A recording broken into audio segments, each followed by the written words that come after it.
కారణాంక విభజన, ఉమ్మడి కారణాంక పద్ధతి. పిల్లలు, ఈరోజు మనం ఉమ్మడి కారణాంక పద్ధతి ద్వారా ఒక బీజీయ సమాసం యొక్క కారణాంకాలను ఏ విధంగా కనుక్కోవాలో నేర్చుకుందాం. గత పాఠ్యాంశంలో మనం ఏకపది యొక్క కారణాంక విభజన గురించి చెప్పుకున్నాం. ఇప్పుడు ఒక బహుపది యొక్క కారణాంక విభజన గురించి చెప్పుకుందాం. 6p+3 ఇది ఒక బహుపది. మనం దీని యొక్క కారణాంకాలు కనుక్కోవాలి. ఇప్పుడు మనం కారణాంక విభజన చేయబోతున్నాం. దీన్ని చేయడానికి సులభమైన పద్ధతి ఏమిటి? దీనిలోని ప్రతి పదాన్ని కారణాంకాలుగా విడగొట్టడమే. ఎలాగా? 6p = 2 × 3 × p, 3 = 3 × 1. ఈ రెండు పదాల్లో ఉమ్మడి పదం ఏదైనా ఉందా? ఉంది కదా. 3 ఉమ్మడి కారణాంకం. మీకు విభాగ న్యాయం గుర్తుందా? a × b + a × c. ఇక్కడ a ఉమ్మడిగా ఉంది కాబట్టి దీన్ని మనం a × b + c గా రాస్తాం. Therefore, a × b + a × c = a × b + c. ఈ ధర్మాన్ని మనం ఇక్కడ ఉపయోగించవచ్చు, అంటే విభాగ న్యాయాన్ని ఉపయోగించవచ్చు. 3 ఉమ్మడి మూలకం. ఈ పదాన్ని మార్చి రాసి 3ను ముందుగా రాసామనుకోండి, 3 × 2 × p + 3 × 1 అవుతుంది. దీన్ని మనం ab + ac తోటి పోలిస్తే అంటే a అంటే 3 అవుతుంది. ఇప్పుడు మనం 3ని ఉమ్మడి కారణాంకంగా రాస్తే 3 × 2p + 1 అవుతుంది. ఇక్కడ 2p అంటే b మరియు 1 అంటే c. మనం ఇక్కడ విభాగ న్యాయాన్ని ఉపయోగించాం కాబట్టి 6p + 3 యొక్క కారణాంకాలు 3 మరియు 2p + 1 అవుతాయి. ఏ విధంగా అంటే ab + ac = a × b + c లాగా. 6p + 3ని 3 మరియు 2p + 1ల లబ్దంగా రాయొచ్చు. కాబట్టి దాని కారణాంకాలు 3, 2p + 1 అవుతుంది. దీన్నే కారణాంక విభజన అంటారు. దీన్ని మరికొంత సాధన చేస్తే చాలా సులభంగా తెలుసుకోవచ్చు. ఇప్పుడు మరొక ఉదాహరణ తీసుకుందాం. 15p²q - 24pq². దీని యొక్క కారణాంకాలు కనుక్కుందాం. ఇది కొంచెం కాస్త కఠినంగా ఉన్న సమస్యమే.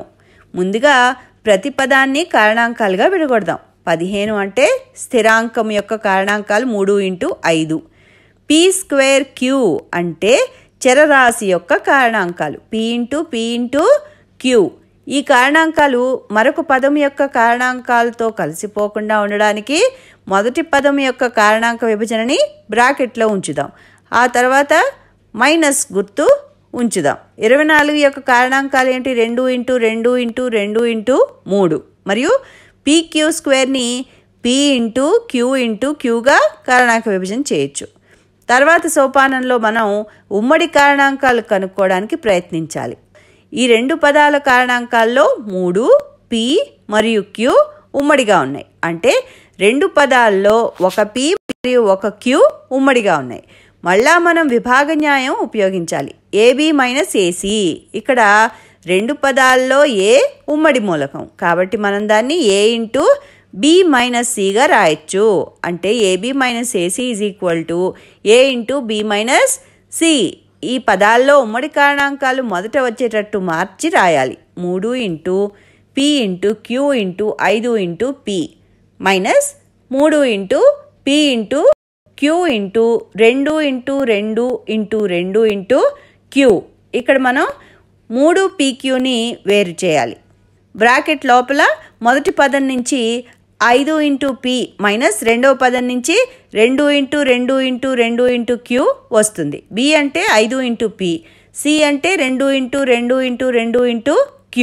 కాబట్టి that is equal to 3 × p × q × 5 × p minus 2 × 2 × 2 × q. మనం గుణకారం గుర్తుని తీసేస్తే 3pq × 5p మైనస్ 8q అవుతుంది. ఇక్కడ a = 3pq, b = 5p మరియు c = 2 × 2 × 2 × q that is equal to 8q. దీని యొక్క కారణాంక విభజన చూస్తే 3pq ఒక కారణాంకము మరియు 5p మైనస్ 8q మరొక కారణాంకం. ఈ విధానాన్ని అవలంబిస్తే ఇది చాలా సులభం కదా. మరి సాధన చేస్తూ ఉండండి. మరిన్ని విషయాలు తర్వాత పాఠంలో మళ్ళీ తెలుసుకుందాం.